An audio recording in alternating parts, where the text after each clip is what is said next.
હાલો મિત્રો, જય શ્રી કૃષ્ણ. આજે તમારા માટે એક નાની વાર્તા કહેવા જઈ રહ્યો છું. એમાંથી બોધપાઠ પણ શીખશું આપણે. એકવાર સસલું અને કાચબો વાતચીત કરી રહ્યા હતા એક જગ્યાએ, અને વાતમાં એ બેને ચર્ચામાં વાત પહોંચી ગઈ શરતે. સસલું કે આપણે એક રેસ લગાડીએ, એમાં હું પહેલાં જ પહોંચી જાઉં. તો કાચબો કે એવું ન હોય.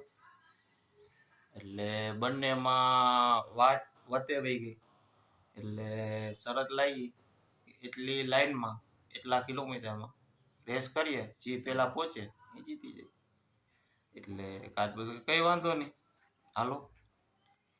એટલે સસલાના મનમાં એમ કે કાચબો તો કેદી ધીરે ધીરે ધીરે પહોંચશે, પહેલાં તો હું જ પહોંચવાનો છું. એટલે સસલાએ શરૂઆત તો બહુ સ્પીડથી કરી.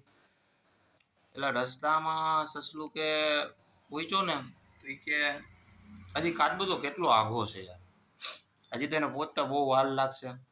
તો એક કામ કરું, હું એટલો આવેલો ને તે આરામ કરી લો, નીંદ કરી લો થોડીક વાર.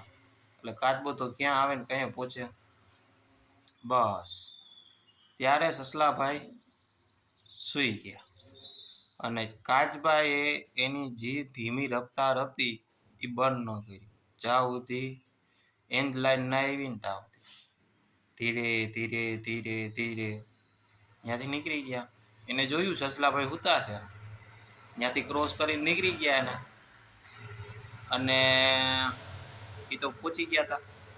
પણ ત્યારે સસલાભાઈની નીંદર ઉડી હતી. હાલો ઓલું એ પહોંચે પહેલાં હું પહોંચીને એની રાહ જોઉં કે કાચબાભાઈ તમે તો બહુ મોડા પહોંચ્યા. તો જ્યારે સસલું એન્ડ ગેમે પહોંચવા આવ્યો ને તો કાચબાભાઈ રાહ જોતા હતા. એ કહીને પહોંચી ગયા હતા અહીંયા અને જીતી ગયા હતા. ત્યારે સસલાને બોધપાઠ શીખો કે જ્યાં સુધી તમે રેસ ન જીતો ત્યાં સુધી ઊંઘવું ન જોઈએ. એ એની ભૂલ સ્વીકારી. અર્ધ વચ્ચે એમ થાય ગમે ત્યારે તમને કે હું તો જીતી જ ગયો છું, એ તો જીતવાનો જ નથી. એ જો મનમાં હોય અને તમે જો સૂઈ જાઓ તો કાચબાની જેમ પહોંચવાવાળો છે ને ધીમી ગતિએ, એ એક દિવસ તો પહોંચી જ જાય. જો તમે આરામ કરવા બેસી જાઓ ને તો. એવી રીતે કાચબાભાઈ જીતી ગયા.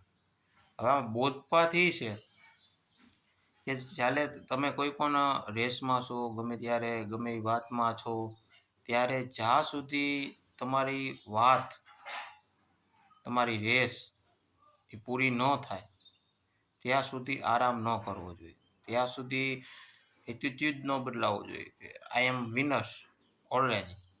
નો, you not winner. You finish line and wait to compare and you are winner. તમે જ્યાં સુધી જીતા નથી ત્યાં સુધી તમે વિનર નથી.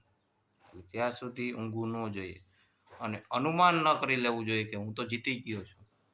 પોતાની જાતને હંમેશા એવું ન માની લેવું જોઈએ કે આઈ એમ ઓલરેડી વિનર. નથી, તમે વિનર નથી જ્યાં સુધી તમે જીતા નથી. એટલે જીતો નહીં ત્યાં સુધી મનમાં ઓલું ન રખાય. જય શ્રી કૃષ્ણ.